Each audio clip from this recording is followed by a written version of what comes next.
رسول الله صلی الله علیه وسلم فرمای یو حدیث ته العمره نصف الحج چې چا عمره وکړه د نیم حج ثواب یو یعنی دوا عمره چې چا وکړي ډېر داسې فرض کی لکه چې ما حج کړی وي د حج برابر ثواب به الله ورکړي دا یو شی دویم حدیث کې راځي العمره الى العمره کفاره لما بینهما یو سړی عمره وکړه ورپسې بیا عمره وکړه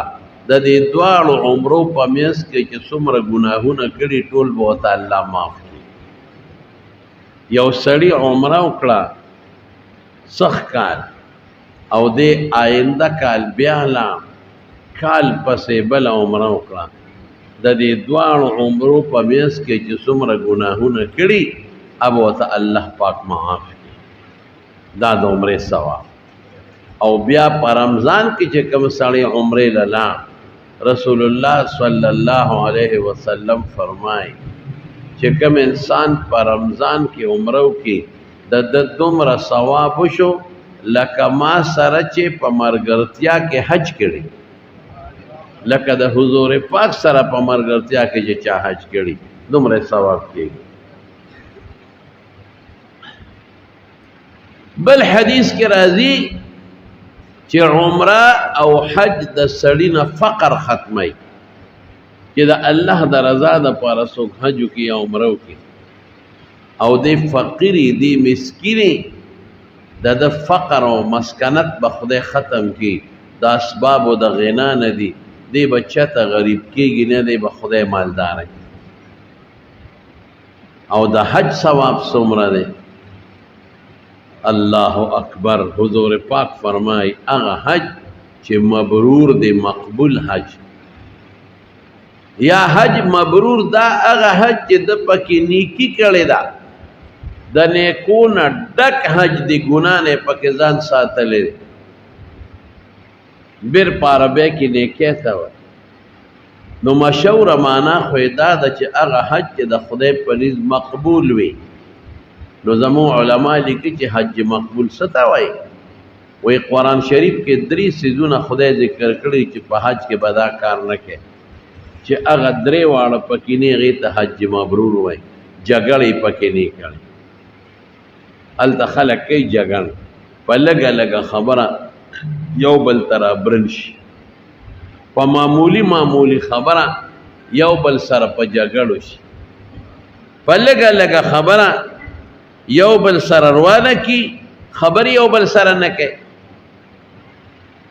په معمولی خبره په دې خبره لکه ته عمرې له لاړه او ما ته دې ونه وي نو دا څه خبره ته م لاړ شه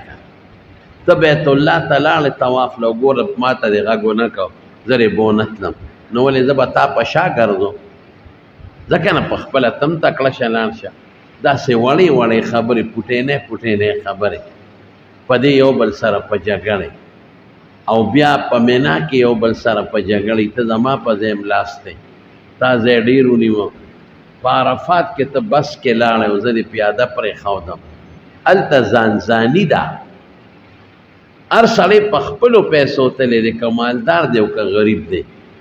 که شا دی او که ګدا دی په خپلو پیسو تللی او که بل چام چاله پیسې ورکړي دي چې لاړ شه نو بس هغه د خپل اختیار ته مالک دی استا غلام او نوکر دی چې ما پیسې درکړې چې ته حج وکړه یا زما پلار له زما مور له زما لور له زما خور نه وکړه او ته اوس زما غلام یې چې زه څه ویم ابه کې نه د خپل عمل په خپل اختیارمند دی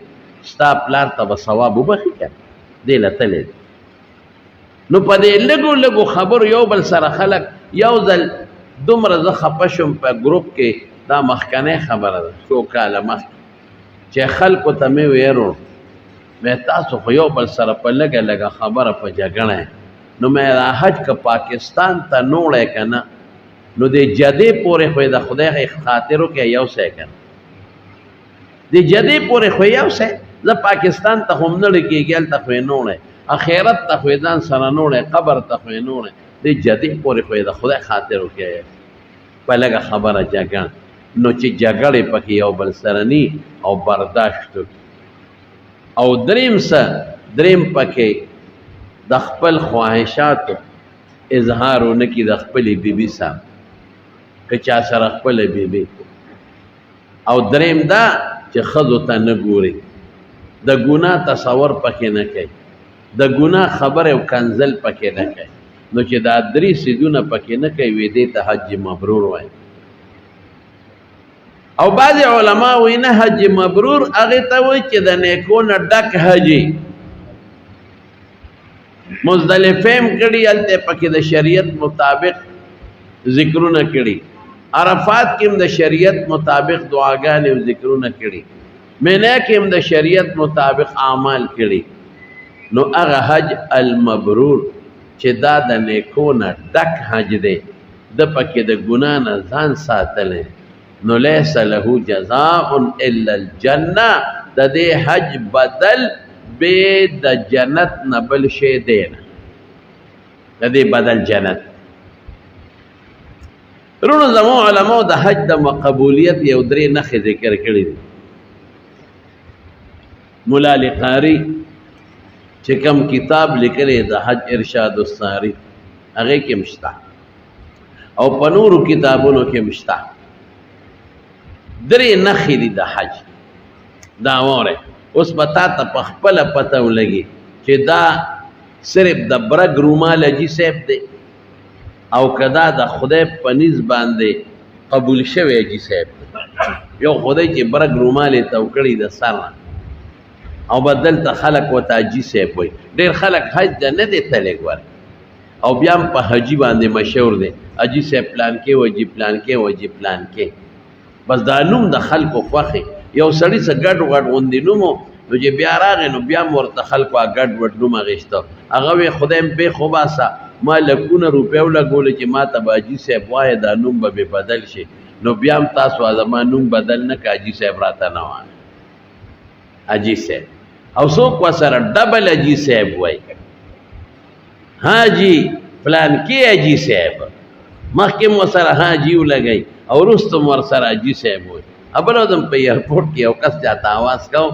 هغه نوم خو اوس ما نه هېر دی خو یې حاجي پلانکې حاجي صاحب نو مې مخکې دې م ورسره لکۍ وواله حاجي او وروسته دې م ورسره حاجي صاحب وایي نو په دې خلک خوشحالي یو سړی وایي په چاپې قرضه و دوکاندار نو چې څنګه راغی ورغی نو کاته ویې لکه په تا دومره قرضه نه وی در کوم خو کاته راوباسه چې راوویسته وی زما دې نوم سره لاول مخکې حاجي صاحب ولیکه د هغې نه پس به دله قرض خلاص کړم هلکه منځونه خلک کوي چا خو چا سره نمازي صاحب او منځي صاحب ونه لیکل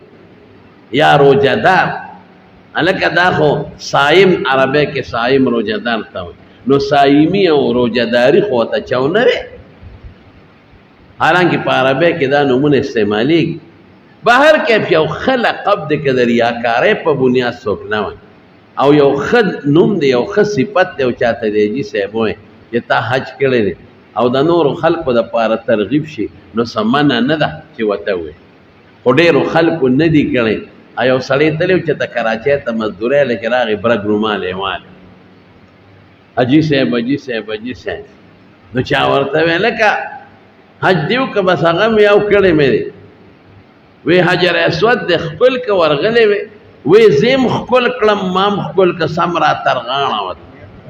هغه وی که دا حجر اسود څوک سړی دی حجر اسود مې ښه خپل که او زیم خپل کړم او ښه یو بل ته ور ترغاړه وت دا ګوره حاجي صاحب دی بل چاته چا وی لکه حجر اسود دی ولیده وی یو په هلته یو کوڅه و هغې کې ناست و چولې یې خرڅولې هغه وی که دا حجر اسود د هغه ګوګړي مار نوم دی دا خلک یې باندې یو دوه کسانو یو بل سره په جګړه شو په بس شو جګړه نه بس یو وی دا اختر په دې لومبۍ ورځ به دا شیطانان مخکې ولو دم شکر ورته وی قرباني دا به وروستو کوم بل ورته وی نه لاول به قرباني کوو بیا به شیطان دا شیطان نه دی جمرات ورته وی یو سړی را روان و برګ رومال یې والې وجه یې نو کړی خلکو به ورته حاجي صاحب وی د دوی دا خیال و چې دا خو حاجي دی هغه راغی حاجی صاحب وی دل تراشه کنه وی د مور د یو بل سره اختلاف دی دی وی قربانی به مخکې کو شیطان به رستو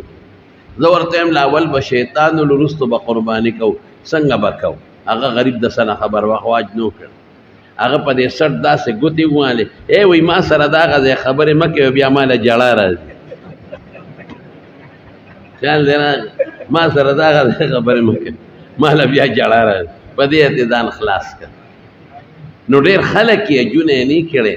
او خلک ورته جیسه ما ته ډیر معلوم دی یقین وکړه چې وی حج نه کړ او خلکو بدل ته اوسه پورې مداغه وفات شوی دی او پلان کې جیسه و د پلان کې جیسه به بهر کې زمارو د حج د قبلې دو درې نخې علماء ذکر کړي چې دا درې نخې دی پکې ولې دی پوښتنه کړه د حج قبول دی او کدا درې نخې پکې نه نو حج به نه قبول یو نخه خو هغه دا چې هغه باندې مونږ ته پته نه لګي الته چې دا جمرات ولې دا شیطانان چې وته وان پکه مقام نو کتاب لیکي دا کانه غیبی اخو په لګونو کانه ډیر سلوي خلک اجیان چې یو اجي وکانه ولي او درې ورځې ولې دینه هو غر جوړي لیکن چې تورشه وې ګورې د پخپل ورغلې مالاندې کتلې نو یو شکره یا دو شکره کانی پراتی باقی نہیں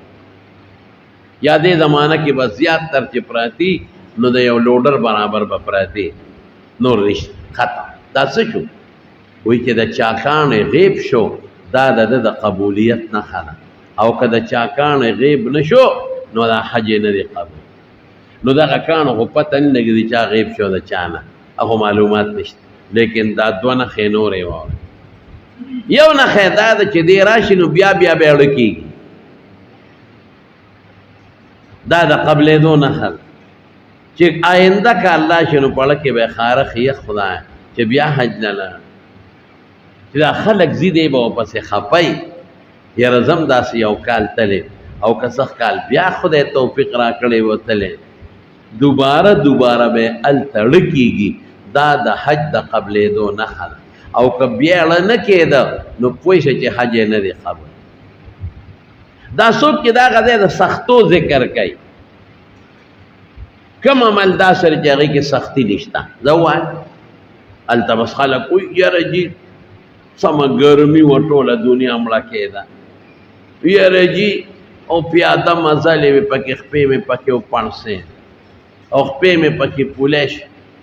یاره جی گاڑو کې زینو او دا پیاده او ډیر ګران کار دی هغه یو چاته وی حج دی وکړه وی ډیر ګران کار دی وی خدای دې درته نه ښایي ابل وی ډیر ګران کار دی خدای دې ته ساته زما وی اسې د څوارلس پنځلس لکه روپۍ ولګولې او ډب ته دې وغورځولې خوارشه تش مولې لاړې او تش مولې راغلې دا ستا خبرې اسې تاسو نه تپوس کوم تاسو خو زمیدار خلک کې اکثریت نو په دې 10 بجې یا 11 بجې کې دا ګوټ ګران دی او که دا حج ګران ګوټ ګران او دا په نیمه شپه چې پاسې او بخور کې او دا 10 یا 11 بجې په سر کې د صادره چولې او چاري دی پوګي او دا بخور کې دا للون چې کې او دا تلې چې اړه اوس خو ټیکټری دی ایوي چې باندې کوله اوس خو ترشلم ګران کار دی ولې د غنم ولا وسان کار په دې ګرمه کې او په خوا به غوبل کولې په غویانو باندې په خدای قنو کا غویان موږ په خپل کړی دی موږ وته ولاړو او بیا به وانه کولې وانه نور ته ولاړو هوا ته هغه شی به سره او پاغي به دا غنم بادول راشپیل به وته ولې دا بټیاري غریب چې تعالی روجي په خی او په دې اوړي کې د دیګونو غاړې ته ولاړې دا آسان کار دا کم سړی چې په 400 او 500 په تورانزو کې تنور په غاړه ناشته او د پتنور ډوډۍ په خی دا آسان کار دا د ریړې مزدور چې دا پرېړه کې سامان وړي او دا غریب وسره په دې نور روان دي آسان کار دا دیوال چې وای ګلکار او مزدور او په دیوال په سر غریب ناشتي دا آسان کار دا پلستر چې کوي آسان کار کم کار آسان دي ما ته وایي خو د دنیا کار کې پیسه ده نو ما ته ګران نه ښکاري، ګران کار دی خو ما ته ګران نه ښکاري، او په حج او په عمره کې ثواب دی پیسه پکې نشته نو ما ته ګران ښکاري. ډېر ګران کار دی. څه ګران کار دی؟ اس ګران هم نه دی، ډېره سخته ګرمي ده. ولې ګرمي دلته نشته؟ مونږ هم وایو ګرمي ده، بلکل سخت کال په حج کې ډېره ګرمي وه او خلک وایي دونه پکې مړه شو. دا خلک د خپله ځانه مړه دي. یو خو د الله را طرف نه تقدیري مرګ چې چاله لیکلی هغه وي، خو دا خلک قمقل دي، بېوقوفان. ګوره زه به درته ووایم شریعت څه وایي. په دویم او درېیم ورځ دا خلک په دې جمراتو له تلي شیطانان به ورته ووایم زه ستاسو په جمع، نو هلته ګرمي وي نو خوب والي دي نو مړه دي. پرش او پټیل کې نه دي مړه، خوب والي دي. نو تا ته چا وي چې په ګرمۍ کې ځه؟ د دې ټیم سره د زوال نه پس د 12 بجو نه واخله تر د پېشمني پورې ټیم، پېشمني پورې ټیم مستحب ټیم یې د انور پرېواته پورې دی. او که د انور پرېواتو نه پس د شپې وردی نوم تاله جیز دي، منه نه دي. نو د خدای نیکبخته مازدیګر لاړ شه که ماښام لاړ شه، ماسخوتن لاړ شه، نو په یخنۍ کې به ولې نو ټول خلک په 10 بجې وروتي دي. نو بیا هلته انتظار کو چې زوال وشي 12 نو زه به شیطان ولم. نو اخو نور نه دی، هغه خو اور دی د پاسه در باندې راوري، اخو ګرمي ده.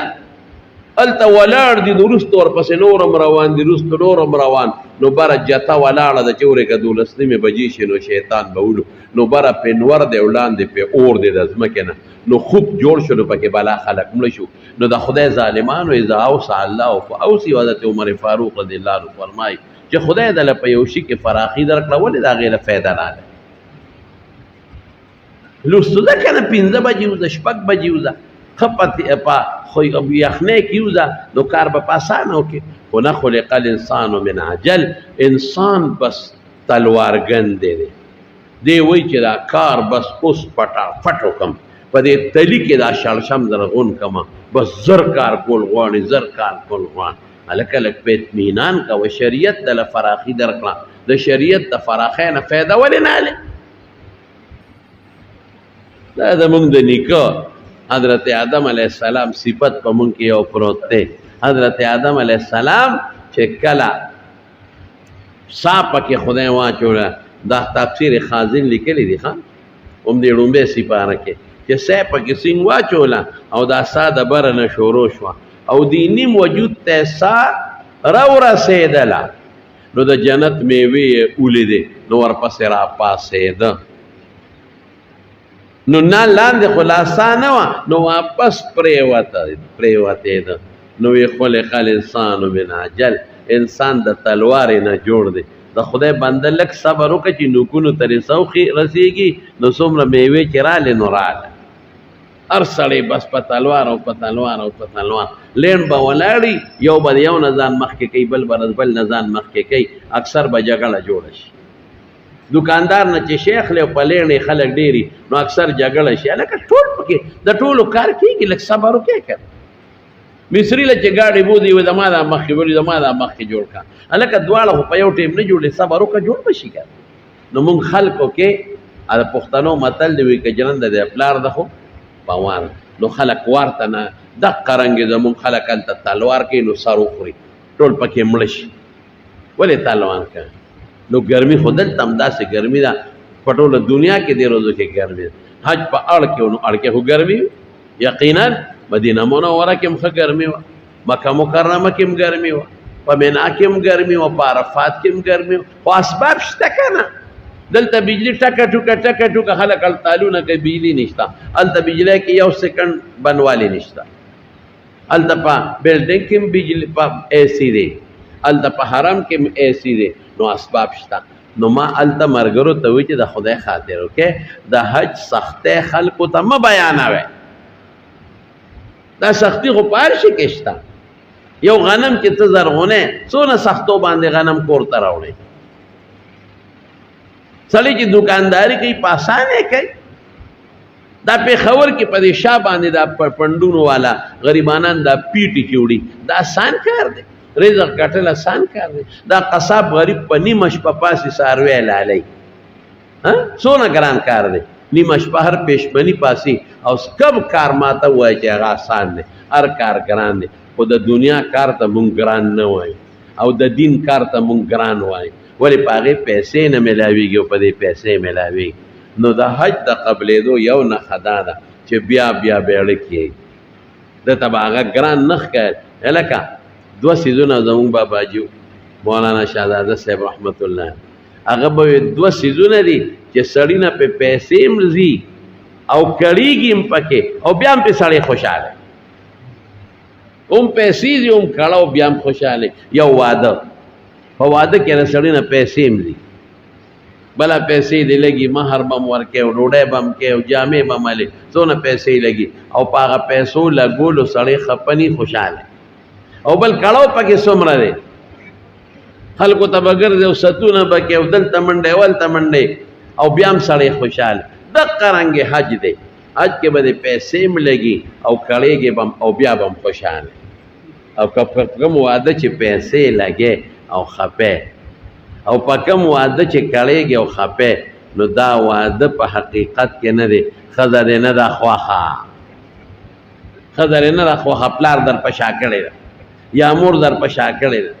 نو د ده طبیعت ګونجي پیسې لګېږي او کړېږي او خپی دقه رنګې په کوم حج کې چې ته وکړېږي او پیسې ولګې او خوشحاله نه نو دا حج دی نه دی خو خدای د خدای په نس قبول نه دی بس دی بله نښه شوه چې بیا بیړه کېږي چې خدایه که بیا لاړې نو دا د قبولیت نښه ده او که بیا بیړه نه کېده او خدای رې ساته او ډېر ګران کار دی مړه بس یو ظلم کړی دی یا رب نه شوتلې نو بس پته ولګېده چې د دې سړي د تش مولې تلې و او تش سوټې راغې او حج یې قبول نه دی درېیمه نښه یې څه درلو درېیمه هم واورئ درېیمه دا چې د مخکې نه به عمل ښي که د مخکې نه عمل ښه نو پوه شه چې حج یې نه دی قبول مخکې چې کم عمل کو مخکې مونځ اکا دوکا به نه کو اوس پوره کوي مخکې به جمع لنه ته اوس پوره جمع مانځلی مخکې به کله کله دروغ یو ته دروغو نه ځان ساتي